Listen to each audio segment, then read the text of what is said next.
Today, I just wanted to look at one aspect, one key new addition to the game that I've been waiting for so long. An Inksword. Finally, after 7 years, I got the one thing I've been waiting for since day one of the series. And oh my god, it isn't even that good. But AI, couldn't you just use your kit to make close-range encounters more manageable? Like, the something special's got to be really useful, right? No. And when you put all of this into perspective, Splatana Wiper has zero place in the current weapon meta. Thank you, Nintendo. You have buffed my weapon and nerfed my video. There's a lot to talk about, but let's just start with the obvious. This video is a follow-up to my initial video posted in February 2023, which popped off for some reason, so thanks YouTube. In the video, I talked about my complaints with the weapon I had been wanting for 7 years and justified my reasoning for it. Although because the video took as long as it did, Chill Season had been released, and I had made a bonus section at the end with brief thoughts on the weapon there. Some people liked the video. Most people had some thoughts, but as we are now in the 4th season of Splatoon 3, we have become wiser and we have patches that have ultimately shaped the meta of the game. I wrote the original script for that video back in pre-crap meta days. Oh, how naive we were. Because of those patches, my takes are now really dated and some were just incorrect when the video came out. So I just want to use this video to clear up all the stuff that has changed and impacted Wiper. Starting with the biggest piece of misinformation I had spread in that video. Para is no longer one-tricking T-Tech. Yeah, he dated that fact 6 days before the video even came out. In his words in April 2023, "Don't try to say what weapon I'm using in comp. I'm literally back on machine now." Although, kinda tying into this video, Para has permanently dropped Undercover as his main, in exchange for Wiper. Now, let's just focus on that real quick. Aside from the obvious reasons, why would people in competitive start to move to using the Splatana Wiper? A weapon that was previously considered a C-tier weapon that was getting outclassed by Stamper. I touched on it briefly in my previous video about this topic. Alright, so they just released the patch notes for 2.0. Let's see what they did. But I didn't actually go into detail about how big the change actually was, aside from the Pro Chara clip. Yeah, wait. That is way better. Yeah! So, for starters, this thing is stupidly good at painting. One horizontal slice is basically just a curling bomb because you swing, swim up, then you swing again, and you don't experience a break in the ink anywhere when swimming. Obviously, it's not the best painter, that spot is reserved for something like Aerospray, but with easy paint access, this weapon can make it easier to fight enemies in your own ink. Hi, I'm an idiot. In my previous video, I gave some facts that were just straight up incorrect. Why did I say this thing got outranged by about everything? Because I'm a casual player who was using the weapon for the first time. This weapon has pretty good range that people don't really acknowledge, and with both modes, that can lead to some diverse matchups. Speaking of which, I previously said that you'd need to only use the charge slash in order to do any battle. Hey, previous AI, come over here a sec. Wait for a bit and actually get good at the game before saying anything about a weapon's combat style. Alright, next point. Welcome to the imbalance of abilities in this game. Just like how Splatoon 2 had a very overused ability that was mandatory on almost everything, Splatoon 3 has that equivalent. In Splatoon 2, it was a main power-up which gave most weapons very good buffs, including increased damage to about 46% of the weapons.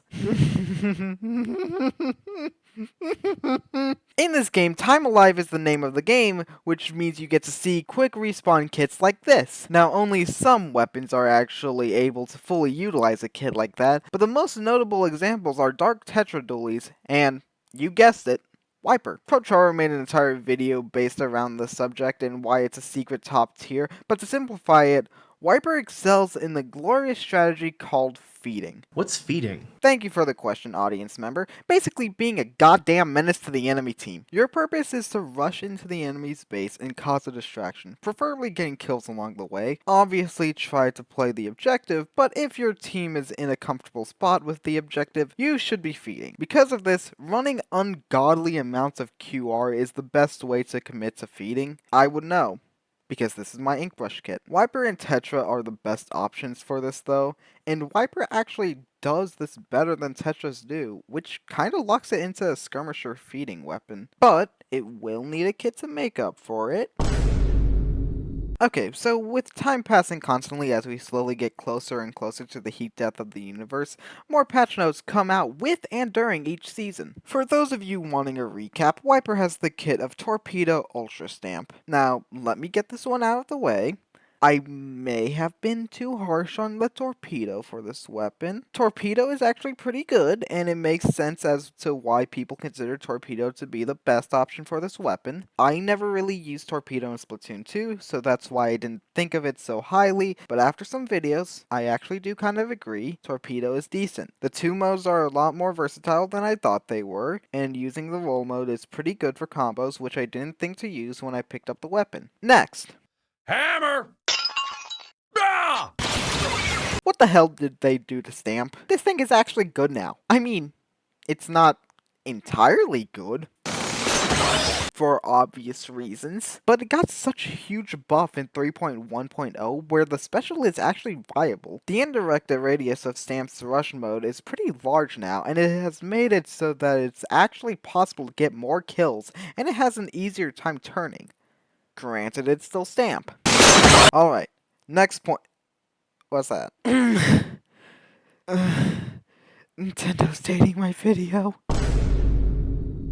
The previous parts of this video were all written in April 2023. I am writing this section in June 2023, approximately 2 weeks after Sizzle Season has been released, and in Nintendo fashion, they released something related to my video before I could get it out. Welcome to the world of Splatana Wiper Deco. Now, D-Wiper is an interesting kit, as it is running Squid Beacon and Tenta missiles. Don't sound the alarms just yet.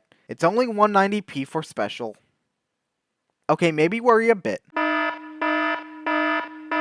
Of course, as I'm writing this, I have already gotten 4 stars on D-Wiper and have started playing competitive Splatoon, so let me break down its kit in detail. The main weapon we've already talked about. Wiper is a pretty decent main weapon and can handle itself with pretty decent damage and paintability. Beacons are the saving grace for this kit, and by that I mean it's the saving grace that we didn't get a bomb on a missiles weapon. Now, Wiper has for the most part been a supportive weapon, but giving it Beacon further enhances the ability of being a support weapon. Because it is a beacon weapon, you have to run sub power up, not too much since I usually run 4 subs and it works fine. Now we have Tenta missiles. Now let's point out one thing real quick. There was a nerf to missiles in 2.0.0 which significantly dropped the rate of use of missiles. Now with that out the way, missiles are still stupidly powerful. As someone who has started playing a competitive Splatoon, missiles are a god tier callout special, having global range to locate enemies, forcing them to relocate into potential fights against teammates as they move in, popping Crab Tank or Inkjet to optimize the chip damage taken from missiles is really good. Also, remember that nerf we were talking about? It doesn't matter because Wiper is a good enough main weapon on its own that it can sustain itself while missiles are on cooldown, something almost all other missile weapons can't do. D-Wiper is so good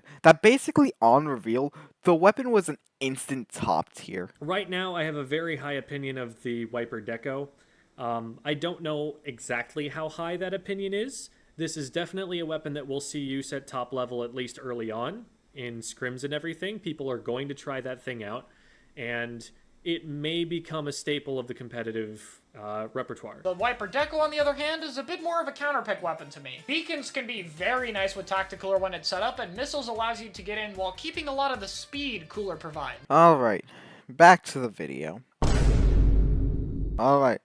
The big one is here. When I made the previous video, it was written in the timestamp September-October 2022. Because of that reason, we are still in the transition phase between long-range E-liter meta and crab meta. Because of this, the only mention of Crab Tank I made was saying that it's the counter of E-liter. It is now multiple seasons past that point, and have seen triple splash in top-level competitive, and it's safe to say that we have an established meta. Now 3.1.0 has made great improvements to the meta by nerfing Crab, but one of the best weapons to countering it is Wiper. Fun fact for the 5 casuals who don't know, every weapon has something called object multiplier. What that means is that if you are running a Splatana Wiper and use a charge/direct against the Rainmaker shield, instead of only doing a 180 damage to 1000 HP shield, you get a 1.6 times multiplier, granting an additional 108 damage. You could also use a main ability of Object Shredder to increase said multiplier to 1.76 times, dealing a 316.8 damage to the Rainmaker shield. Now, what does this mean for Crab meta? Well, Crab Tank classifies as an object at a sturdy 500 HP, which means weapons get an object multiplier, with Splatana Wipers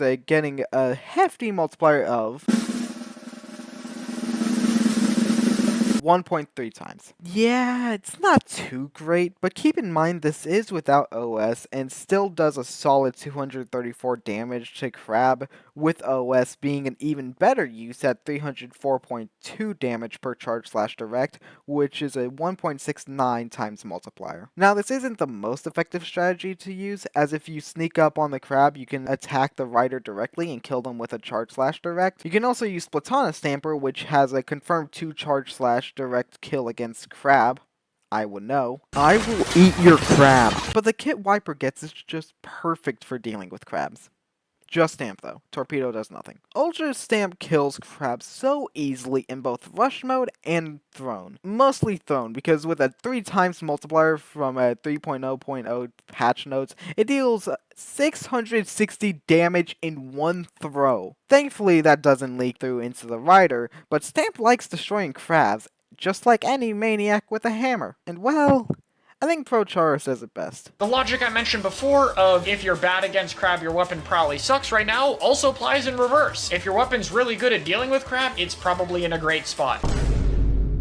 So there it is. Wiper is good now. Now Nintendo is going to nerf it before I can even get this video out, negating literally everything I said, but give it a try. This weapon is really fun, and it's exactly how I wanted it to be when 10-year-old me wanted an ink sword. Anyways, I shall make my exit. Farah? Is there anything you would like to say as a new Splatana Wiper main? To explain my choice of weapon, I'll leave you with an inspirational quote from top competitive player Arashi. Wiper's cooler, though. Amen. You ever edit a 12-minute video in 11 days? Because I sure haven't, but this was a fun first time. Thank you all for watching. This video was pretty fun for me to edit because I had the help of these good friends, and it makes me break away from my usual video style of using pre-recorded stuff. As you heard, I started playing competitive Splatoon. I'm on the team Inkspire, and as of recording this, we just participated from the Ink Cup at 36, and got bronze bracket quarterfinals, while also going 3-0 during a set on stream. I'll make sure to talk more about that in a separate video, but that was really fun. Of course, competitive will take higher priority than making videos, but I'll make sure I can get that video out as soon as possible, so make sure to subscribe so you know when that video releases. If you like this video, please leave a like. This video has been in the works since around April, and I'm really proud of how it came out. Again, thank you all so much for watching, and I'll see you all next time. Farewell.